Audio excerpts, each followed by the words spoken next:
All right, it's been a little bit more than a day since I built the server. Here it is. It's actually been a couple weeks, and done a couple things to it. First thing I did was, or one of the first things I did was get these filters. These are, I had to cut these out. They come in sheets about this big. You get 2 of them for pretty decent price. They come with these magnetic strips, and just peel off the backing and stick them on. And if you cut them square enough, they look pretty good, and they cover up all the holes. I even got it on the back. Let me get a quick shot because this computer's running right now. I don't want to move it too much. But yeah, on the back, they even covered up the power supply holes because I reversed the fan in this thing, if you remember, so that the air gets pulled in and then into the case instead of pulling air from the case and blowing it out.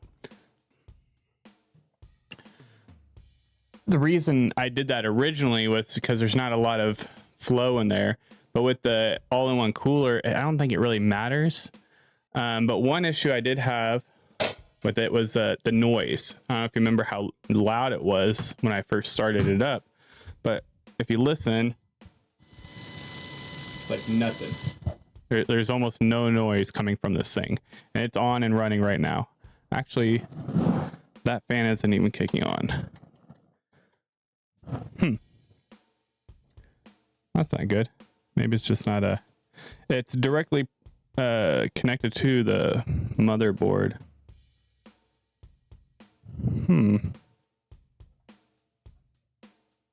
Oh. Well, it was running, but this wire has been severed. Hold on. Crap.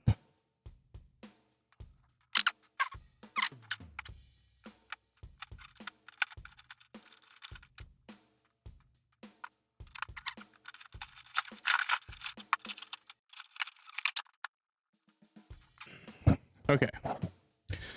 Well, this wire here has come undone, and so I gotta fix that real quick.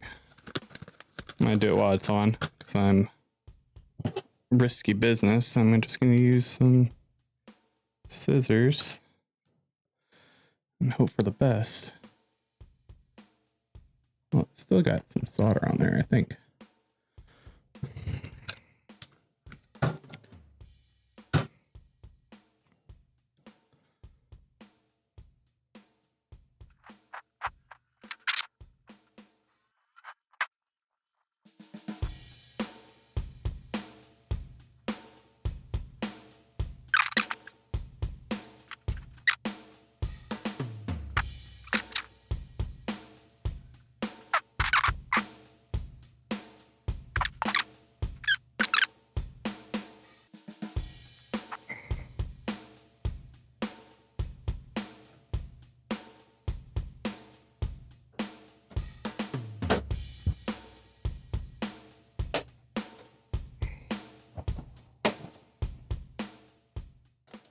And so in order to fix that, I had to change the wiring. See, before I had this power supply fan running directly into one of the 12 volts coming out. So it was going quick. And so I ended up moving it, might have been 5 volt, I don't know. But I basically wired it back into the power supply from one of these wires here, and it would run at full speed, and it was really loud. So I took those wires and then ran them to the motherboard and used a little connector there. If you can see it right there, I used that and basically wired it into this fan. So now when the motherboard controls the speed of the power supply fan now. And if you listen, even with the case off, it's not that loud. And then I got more filters up here in the front. I just basically cut it out the shape of this bezel here and put it behind it to cover up the drive bay hole. And yeah, that was, but the main problem I had with this motherboard though is the M.2 on this, the main M.2. For some reason, I don't know if you, so where is it? Right there. Right there. It is, something's odd about it. I don't think I've seen one with that kind of metal on it. But anyway, I moved it down to this one, which happens to have a plastic connector around it. You see the difference? That one's metal, and then this one is plastic. Well, I have no problem with the drive that being there. When it was in that other spot in the main M.2 slot, it booted up the first time and it ran for a little bit. And then as I was deleting files and stuff, trying to clear some space on it, because this was an old NVMe drive that I had, it just crashed and I couldn't get it to boot back up. And I couldn't figure out what was wrong. And it was not recognized. It couldn't find it. It wasn't able to find it in the BIOS. And I went to feel it and it was burning. It was extremely high. I couldn't even touch it. It was so hot. So something was going on where it was grounding out there. And I think it has something to do with that connector, because I looked it up and this is a common issue with this motherboard, I guess. So that's one thing to bear in mind if you do happen to purchase this motherboard, is you're going to probably not want to use that in the main NVMe slot there and go with the secondary. I also went ahead and I added 4 terabytes of SSD on here.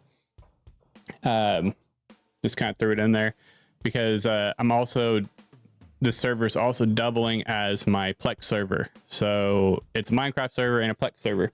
If you see on the screen right now, I have my Minecraft server running. You can see this cable goes in the back here, and you can see my mouse move. Yeah, it's running right now. It's got several.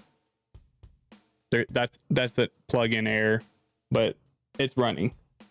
In a later video, I will show you how to set that up. But yeah, it's been running for a couple weeks now. It performs better than the server that I was paying $60 for a month. And I've had people connect to it from the West Coast, and my brother is on the West Coast. He connects to my server, and he was having extremely bad lagging issues before, and now he has no lag. He's able to even play using his phone as a hotspot, and still no lag on my server. He plays just fine. I can see him. He's not skipping around and stuff. So it's better than what I was paying for, and it's cool. I have it in my room, and it's multi-purpose. I'm going to be putting movies on here on this SSD, and it's going to double as my Plex server.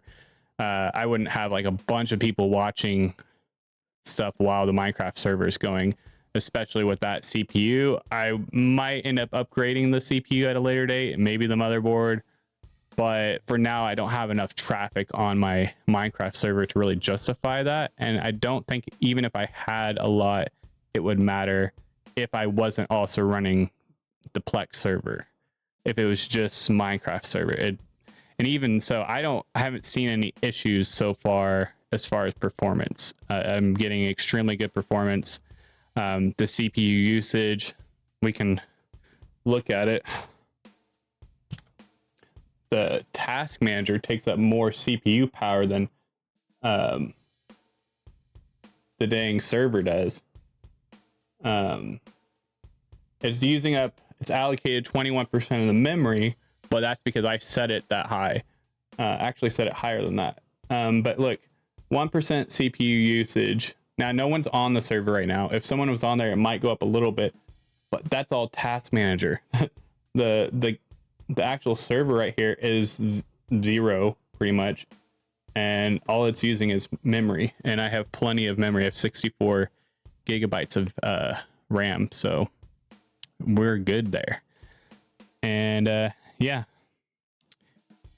catch the next video, and I'll show you how to set up your Minecraft server on the software side. Oh yeah, one thing you will have to figure out is I'm running Windows 11 on this, and I already had Windows 11, and this drive was my original drive, and I cloned it onto a new drive. I still had Windows 11 on there. I don't know how long that will work for.